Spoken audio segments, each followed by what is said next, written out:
Hello, everybody. Happy Friday out there. How's everybody doing? How are you guys doing on this beautiful Friday? I am Chantel Denise. I'm the host of the Nitty Grit, and I am so glad that you are spending your Friday with me tonight. I have a very special guest, and I think you guys are going to really like this guy. You know, we've had so many women on, and we've had so many conversations with the women. But I felt like, you know what? It's time to bring a guy on board. It's time to bring a guy in the mix, y'all.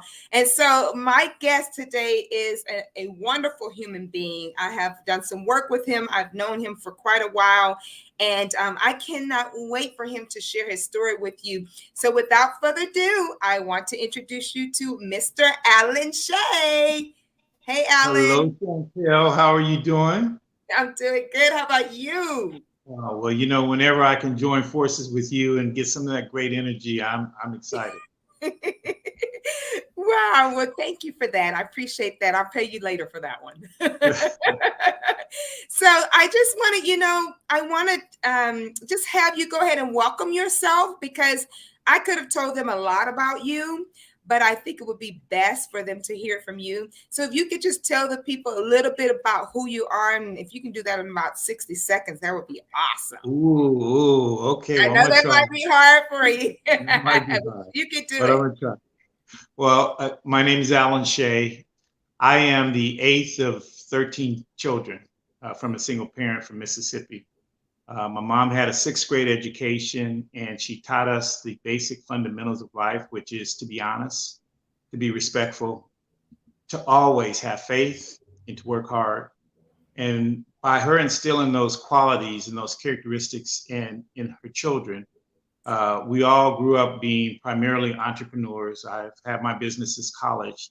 I did my undergrad at SC, started a consulting firm at night. After I built that up about 5 years, I went to law school, finished law school. The real estate market started to explode. I went and got my brokers, got into real estate development, and it was really a great transition to become an entrepreneur because my heart and my passion was really as a political scientist. I went to USC and majored in poli sci, and I did a dual major, poli sci and business as a minor because I had already been orientated to business because my mother was an entrepreneur and she owns a restaurant, which our family still owns almost 50 years now. We're the oldest Black business in Altadena. So Wow. I had a lot of those kinds of influences growing up as a kid. And because we moved from Mississippi to Pasadena during the 60s, I was still exposed to a lot of the civil rights challenges back in the 60s. And my older siblings actually were part of the sit-ins in Mississippi under Medgar Evers. So we Wow. have, right. So I have a lot of that instilled in me. We were very involved with everything that involved volunteerism because my Mm, mom felt that that was a very important part of character building. And so throughout all of those influences, uh, it became very easy for me to be a manager of engagement. And for those who have gotten to know me, they could see that I could really engage them as a team player. And I believe that that is crucial in order to really try and build a real foundation to move a community forward. Because one of the things that our current environment has shown us is that if we don't have a community, we will not cease to exist. We have a lot true. of issues taking place right now, from gentrification to even our ecology right now. It's being challenged. And when you Mm, bring those two forces together and then throw a twist of our economic base, because we're getting into a new shift in our economy, especially with the shortage that we're seeing now with goods and things of that nature, is going to push us into a change in our economy. So we got all of these things that are in play. But if we have a strong community, if we have true faith, and mm, most of all, if we have true commitment to those around us, we can get through those storms of life. And that's one of the beautiful things that I've come to embrace with you, Chantel. So when you asked me to be on the show, I was really excited.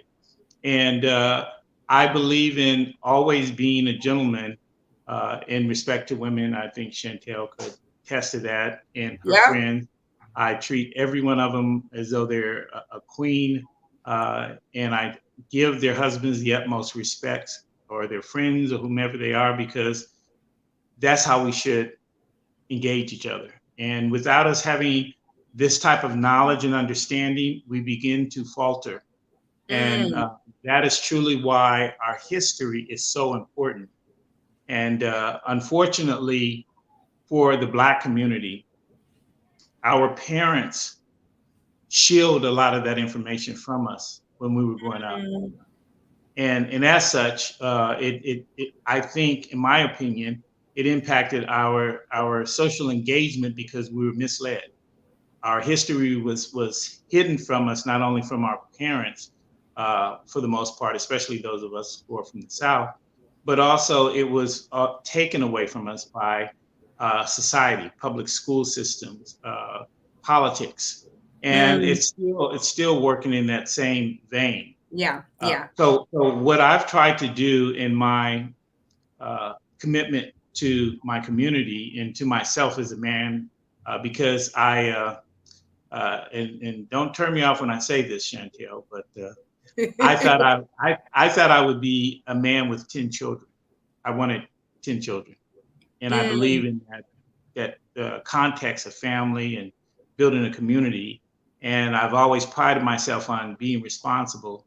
However, because I didn't know that you needed a second half of somebody to be committed the same way, it didn't pan out. So as a result of that, I don't have children, but what I do have is a community with young people where I constantly encourage them and give them directions, and certainly bring them into the fold of a process. And I do that through offering mentorship programs. I've hired tons of young people to give them firsthand training in schools and jobs and things of that nature. And as you even know, with my little tutor, Melody, I brought her in as my camera assistant. Your camera assistant. That's it. So she can kind of see the power of media through camera. So and I want to talk a little bit about that too, but we'll get into that. So that's kind of the overview of me as a person. I've run for office here in Pasadena. I started out in 2010. My mom passed away in 2010, and just before she passed away, I told her I wanted to run for office because she knew that I was interested in political science, and I always chose business to make sure I had a foundation financially. And she had cancer. And so about 6 months before she died, I told her I was going to commit to run for city council in my area. And I did.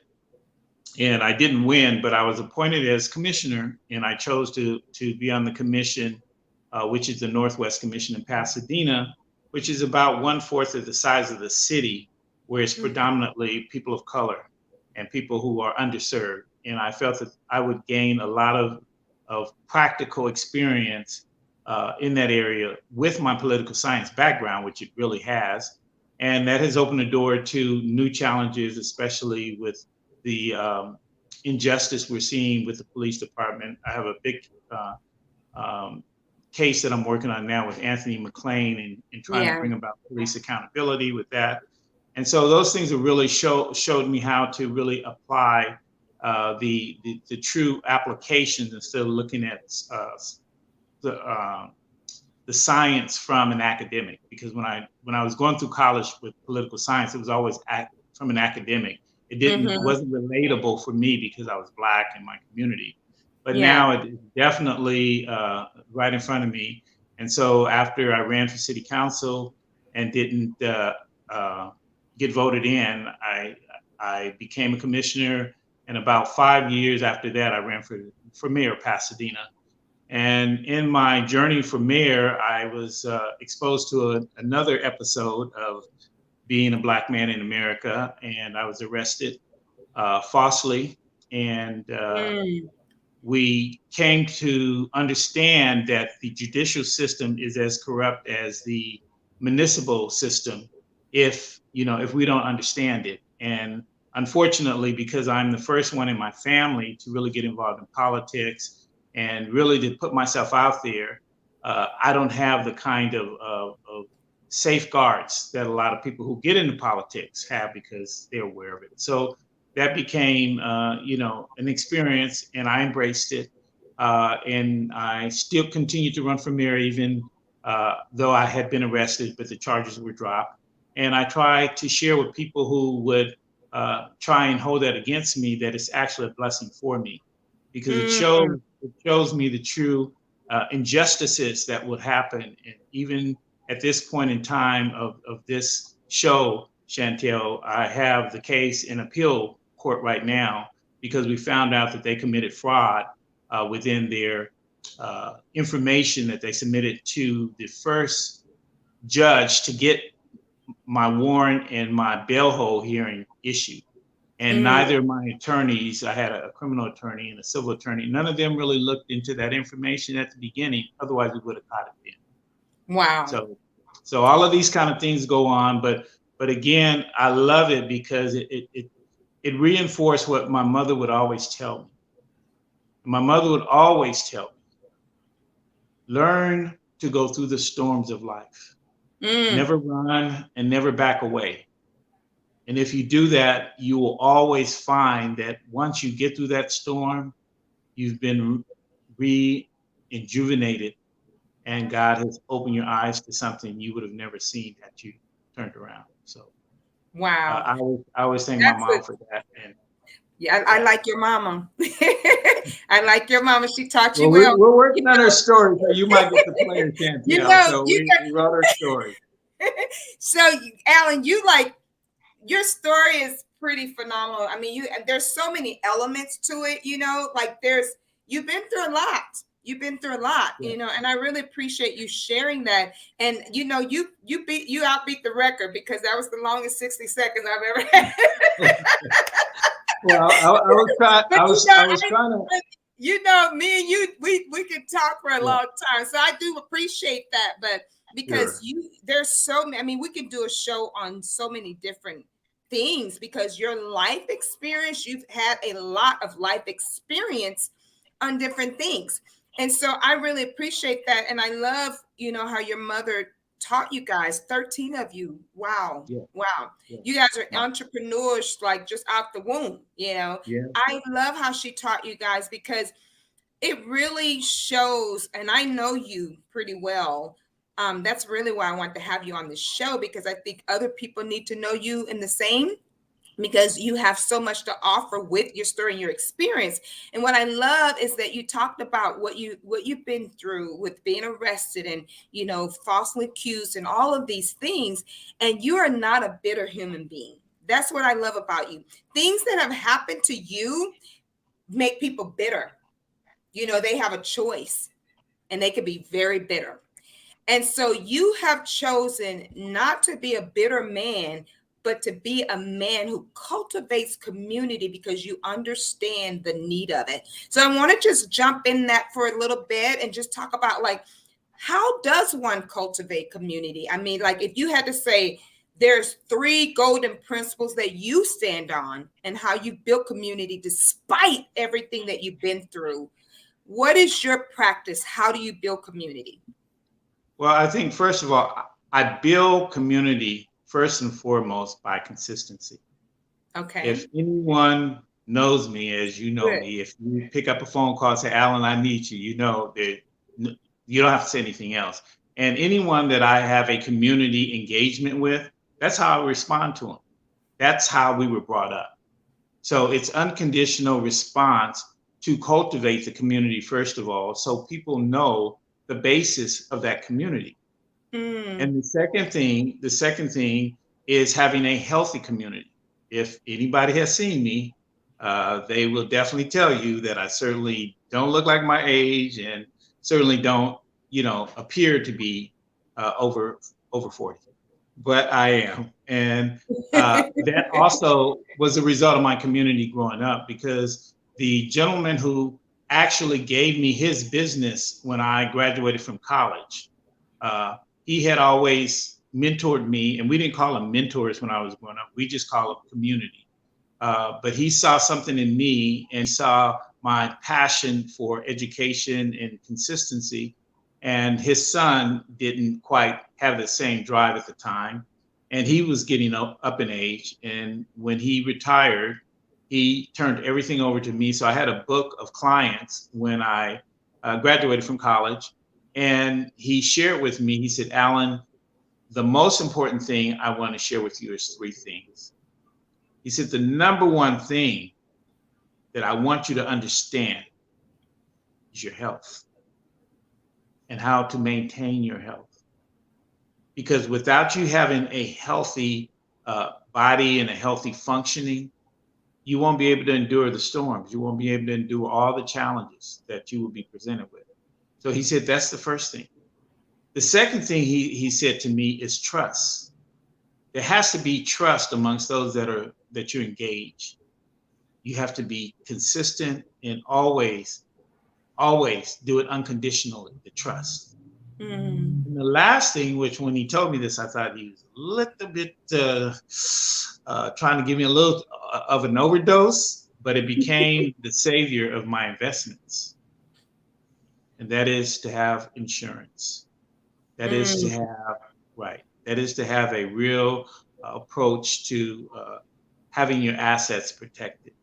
Most people don't understand that, and that really opened my eyes to wealth building. And I've had it. I've traveled the world. I've had homes built, cars. Like I said, I've gone to SC. I've gone to law school. I've done all those things because I paid attention to what I was fed early on. And last but not least, that I would add to be a fourth one, which he didn't share it with me, but I come to learn it just because of my community, is time.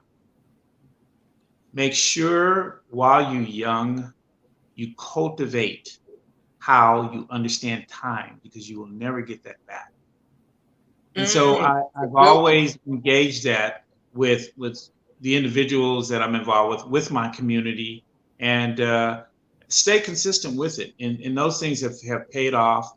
And it has allowed me, when opportunities come my way, just as in 2013, I fell into media. I would have never, in fact, that's how we met, Chantel. Yep. I would have never thought that I would be somebody in front of a camera, behind a camera, on the side of the camera, financing, projects. I would have never thought that.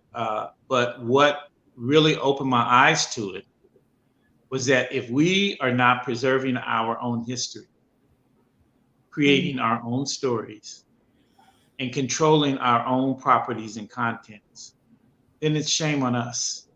And as things were evolving, whether it was technology or the social injustices that were taking place, what I began to be fortunate with, because it just fell in my lap here in Pasadena. We have Pasadena Media, which is our local, we used to call them access channel or access stations.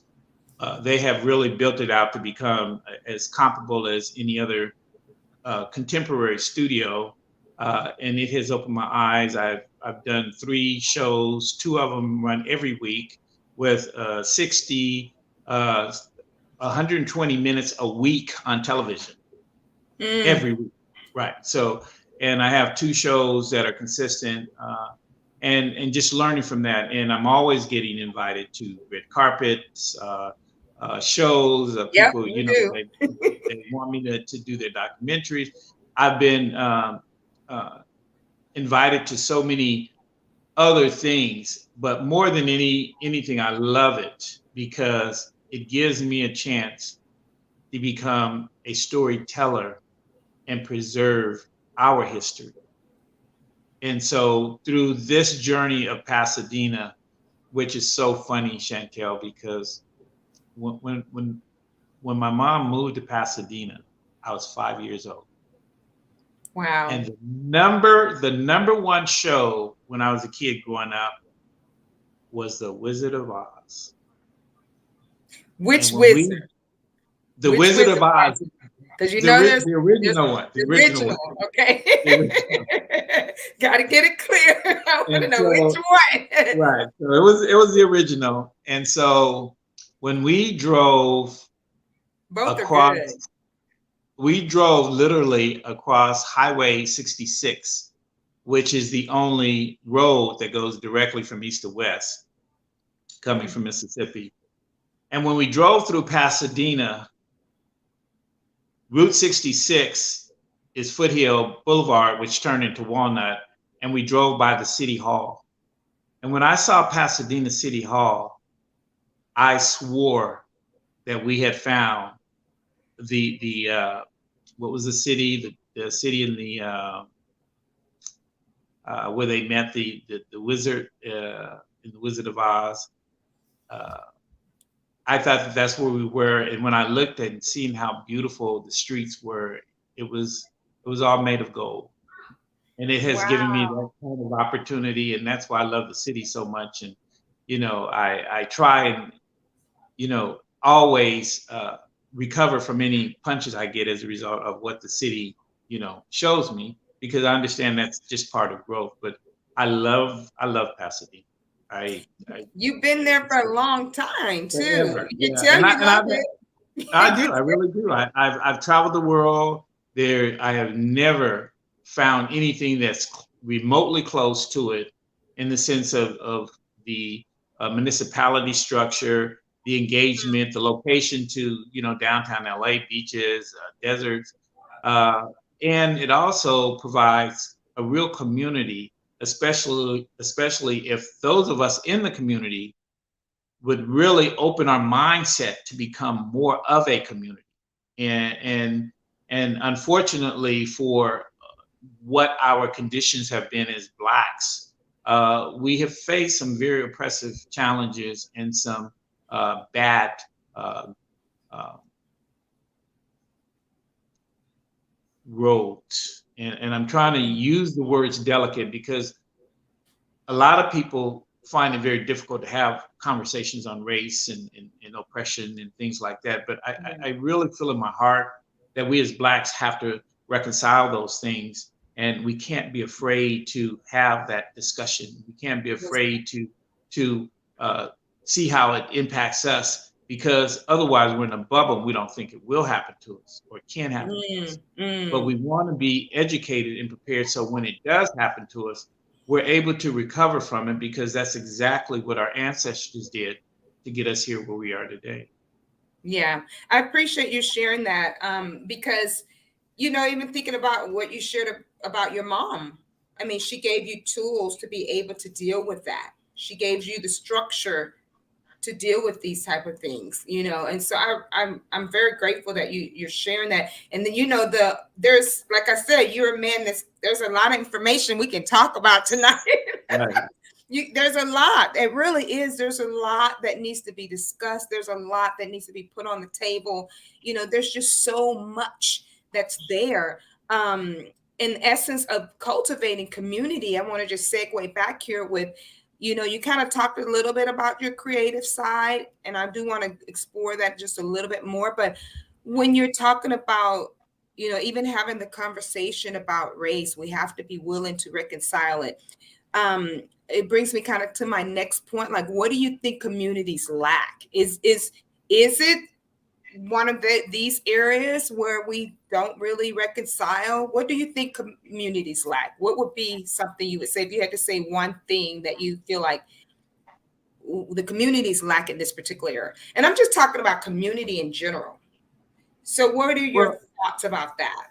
I just think, in my study of society right now,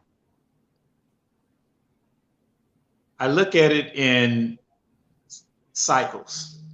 And, Mm-hmm. and I use this because I always try and teach without being overbearing with people when I communicate with them.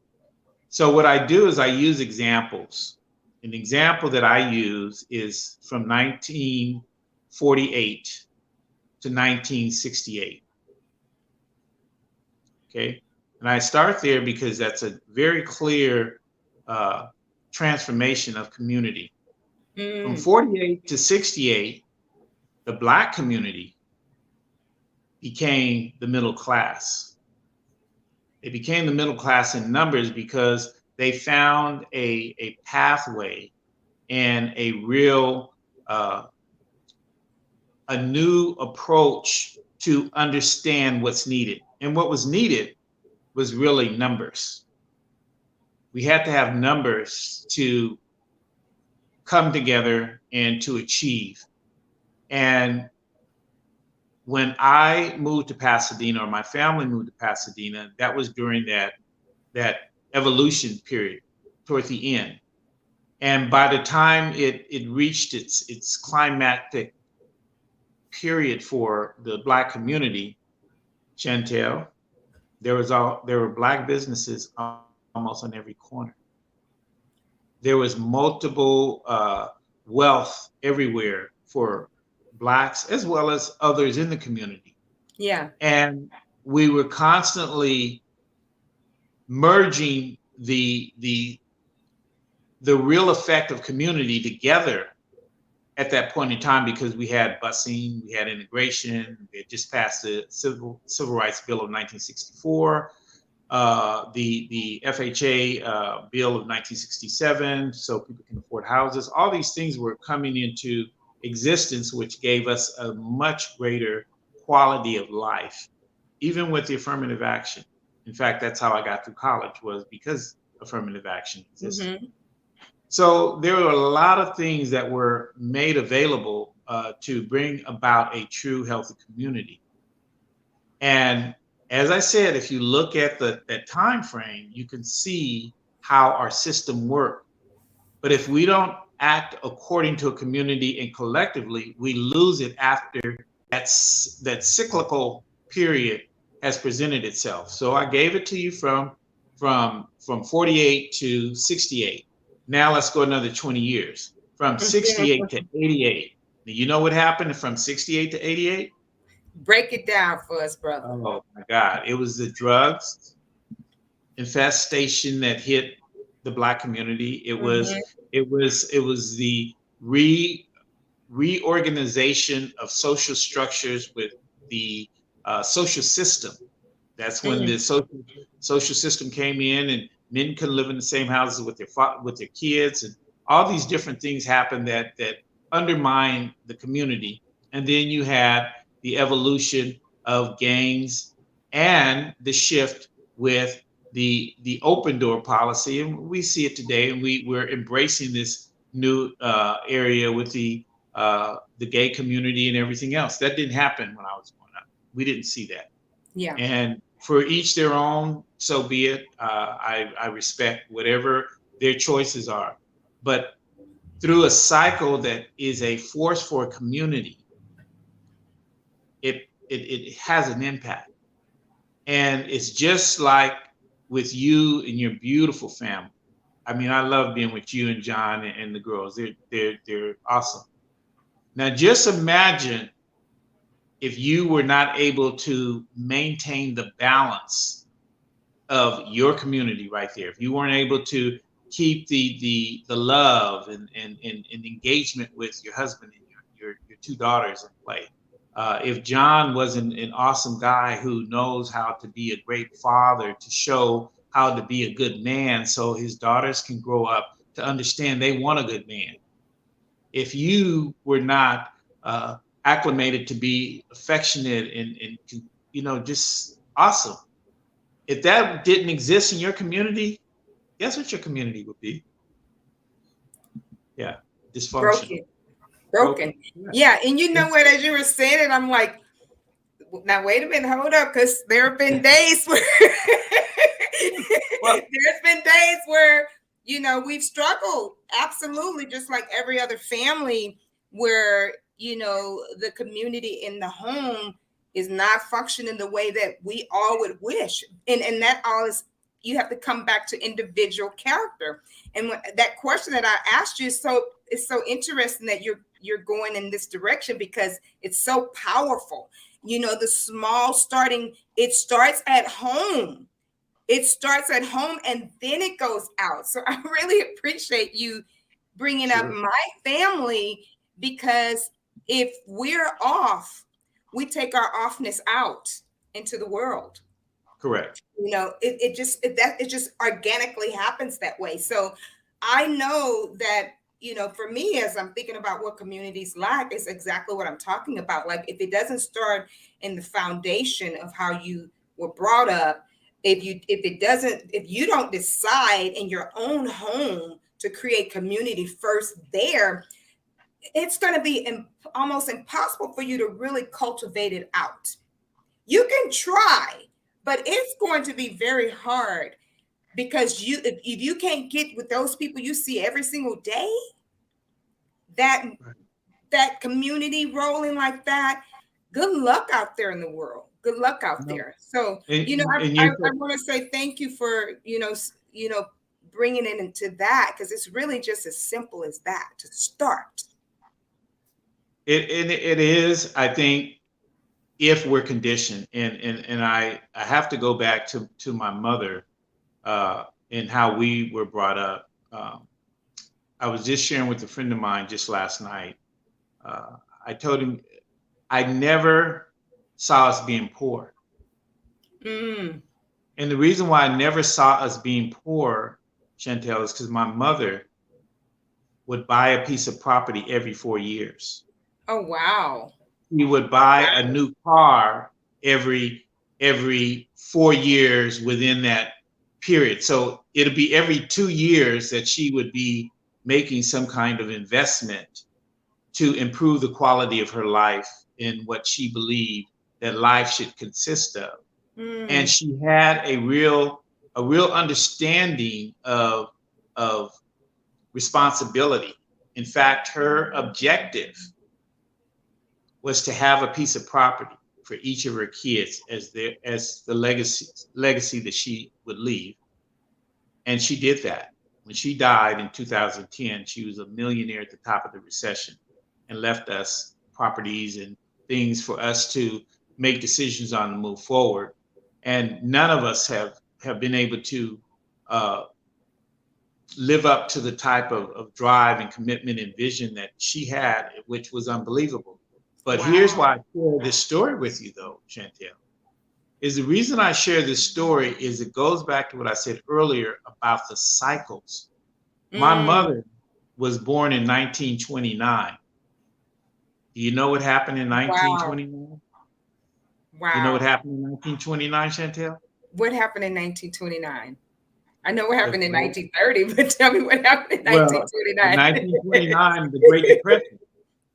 It started there, and then you got in the 30s, you got it. Right. Well, I mean, it continued, right? It continued all the way until the mid 40s, and that's when they brought in all these new government programs and things of that nature to rebuild America. But my point is that during her cycle of life, she had to draw from what her environment was, which she was a sharecropper, and she lived with her grandfather, who basically put her out and working in the fields when she was in the 6th grade. That's why she had to quit school. And so she had to learn how to leverage and work hard and always have a real substantive plan, and then instill that with her children. And she did it relentlessly every day. So it became a conditioning that we were able to see. And so it set a real stable approach for those of us who wanted to have consistency and stable in our family. And not all of my siblings, of course, adhered to that, desire and that belief. But those of us who did, we have a good life. I've had a good life. I've always tried to share with other people unconditionally, and anyone who knows me, they will know that one thing I don't do is I don't fight over money. I don't cuss, I don't drink, I don't smoke. But what I do is I pray and I act unconditionally on the love that I have for you for anyone that's in our community. And to me, that's the best thing you can do for a community. Amen, brother. I appreciate that stuff. Yes. Yeah. Your mother just sounds like a mighty fine lady. I just and you can see it in you. You really can. You can see it in you. I've had the opportunity to get to know you, met you at the Rose way back when, and you have been consistent in your service and your ability to give to the community. You're consistent at it. So it didn't shock me when that was one of your words because that's who you are. Very consistent. I love, the way that you just give to everybody. It's not like you don't pick and choose who you give to. You're giving to everybody. If someone needs you to be at this, like you said, this red carpet, you're there. If someone needs you to be at this event, you're there. If someone needs you to come down to the Rose, you were there.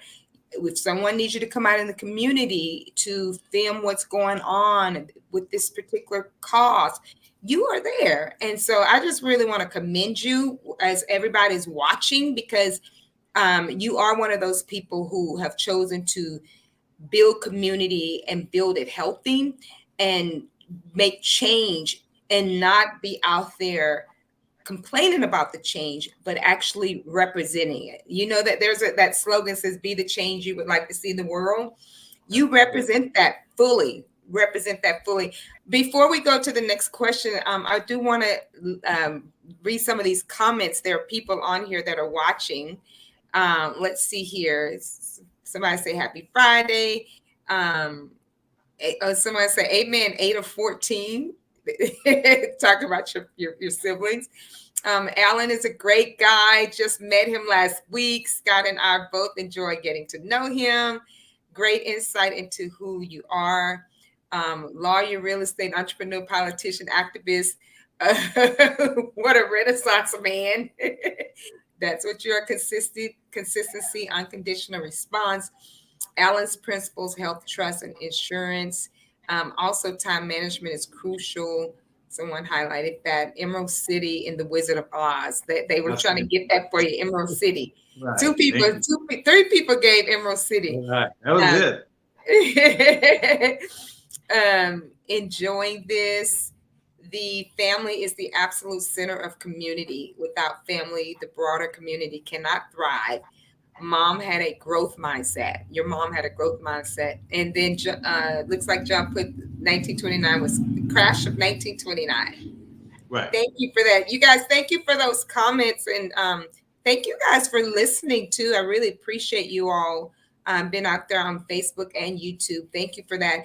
Allen, I'm going to bring us on home with this last question here. Sure. We're almost at our time, but I really appreciate you. I mean, like I say, we can talk about a lot of stuff, and I do want to, we got to figure out how to have you back on and do some more conversation on some deeper topics that we can go a little bit deep on, because I think that we need to do that, and I think you're the guy to actually do it. So thank you. So I wanted to, you talked about earlier that you had ran for office before. You had ran for trying to become the mayor of Pasadena before. You've done all these things. And so I know there's a little bit of announcement that I heard that you were considering running again for office. Yes. Is that true? And if that is true, what made you decide to run for office again, being that you've done it twice already? Well, to me, it's likely going to be true. I'm going to make a final decision once I look at all of the obligations of picking up the costs. It's probably going to run about close to $250,000 to run a good campaign, right? And these positions that are open here in Pasadena are volunteer positions. You're not paid, so you don't get paid to be a city councilman. You get a small stipend so that you're not caught up in corruption. So and there's a lot of demand on your time and what you do. But because I really have been bitten by political science and seeing how it's really applying. And as I think I may have mentioned earlier, the cycles of life. I also study every time we have a recessionary cycle. And since I've been out of college, we've had 3. And each time they get progressively longer. They're averaging about 10 years for African Americans to even get back on track, if they get back on track, if they can get jobs that were equivalent to what they had or have a home that was equivalent to what they had. All these things are constantly being exposed to me to say, Allen, what are you going to do? How are you going to make a difference in your community? And that was another reason why I didn't jump into politics early, because I had actually worked for Mayor Bradley when I was in college. He ran for the governorship here in California in 1980. And he ran, and he actually, at midnight on the election day, they basically declared that he had won the gubernatorial position here in California, and they were only waiting for one county to come in to finish the count. Well, when that one county came in, which was Orange County, he lost the election. And once he lost the election, that began to have a domino effect, because it was the same year that Ronald Reagan was elected in office. Ronald Reagan began to take away all of the social programs and things of that nature that kind of stabilized what the middle class or the middle class families had in that prior 20 years. And that began to be the downfall, and we've never recovered from that. And so I look at all of these things that are true indicators of the past, but we need somebody who has a vision for the future. And I believe that that's why God has brought me through so many storms, to where I can understand how to apply them. And if I can get into office, I can really see the real application of it. And one of the key projects, I call it a case study, is Anthony McLean. Because Anthony McLean was murdered by Pasadena police on August 15th last year. And we have been advocating that the officers be fired for 443 days every day. We're posting that on social media. I've seen it. We have gotten the chief of police. He's on his way out. We've gotten rid of the mayor. He's gone. The city manager will be gone at the end of the month. There's only one other person who is still a part of that administration, who was the chair of our public safety committee, who was basically protecting the police, who needs to go because he didn't step up for the community. He did not, and he should have. And he should have enforced laws that we have here in California, AB 392, which was applied to the first victim of that legislation, which the legislation came about in January of 2020. The first victim happened in May 1st. And he was shot in the back by a police officer in San Diego. And within 2 days after the shooting, the officer was fired. Within 40 days after he was shot, he was arrested for a second-degree murder. But when Anthony was shot in a very horrific way, almost as bad as George Floyd, Pasadena decided not to hold them accountable. And when we objected to why you have a double standard with what they did in San Diego versus what they're doing in Pasadena, right here in California, well, the reason why was Nicholas Bill in San Diego was white. Anthony's Black. And the law that was created is called the Stephon Clark Bill. That was the bill that created AB 392, because he was shot 7 times in the back by police up in Sacramento in 2017. So they brought legislation through to try and prevent those kinds of things, but the legislation is still not applying to people of color. Yeah.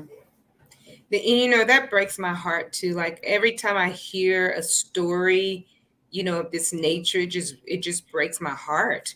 It really, really does. It's really sad. Um, Woof.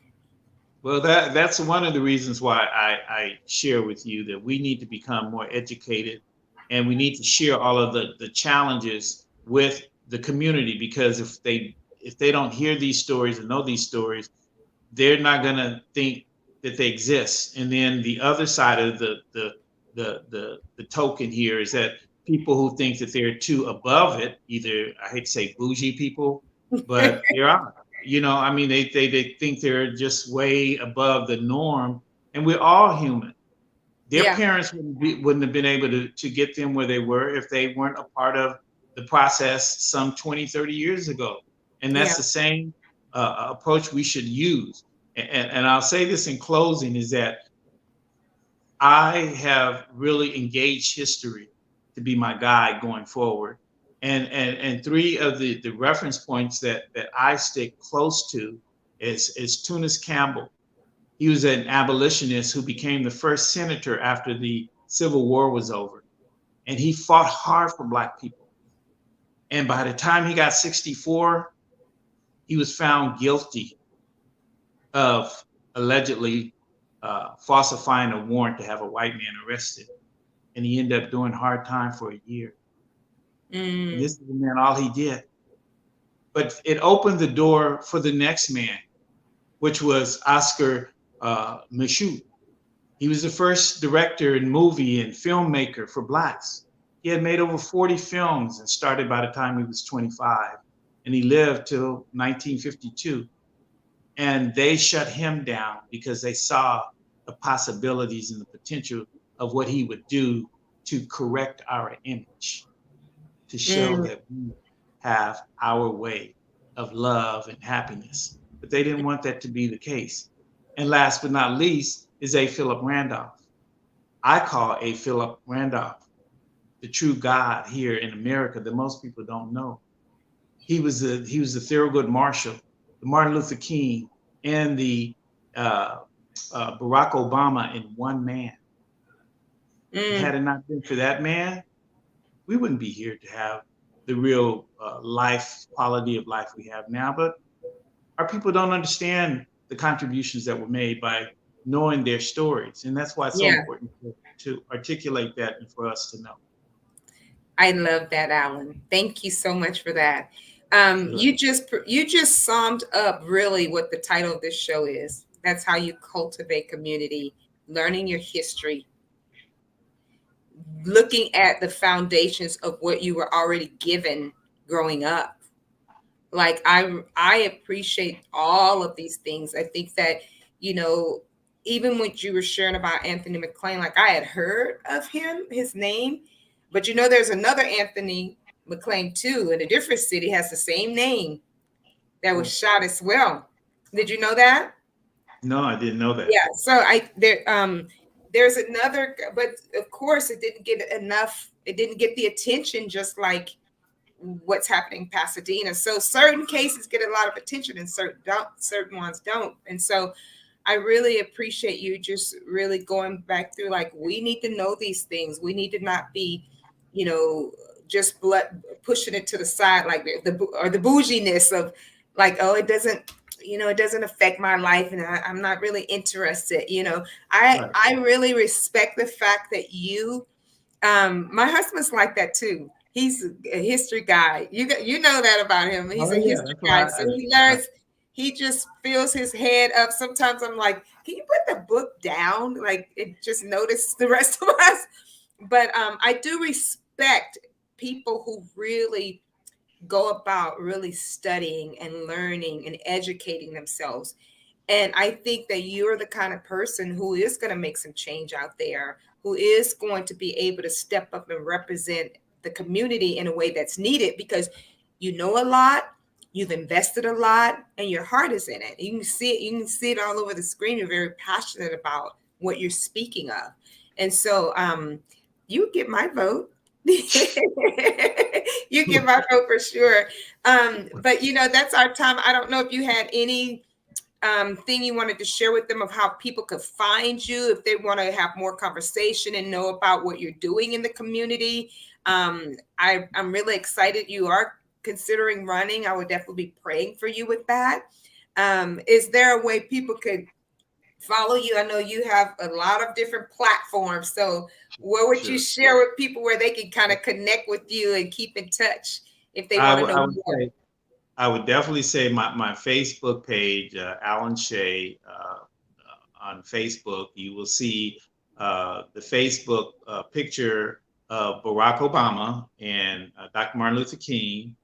And the reason for that is because I have a book series out called New Beginnings, and it chronicles the journey of Barack Obama getting to where he was. But had it not been for all of the other men who opened the door, he would have never been there. So I leave that up so people can see my sincerity toward my commitment, and then they can find me on Instagram, Allen Shay 81.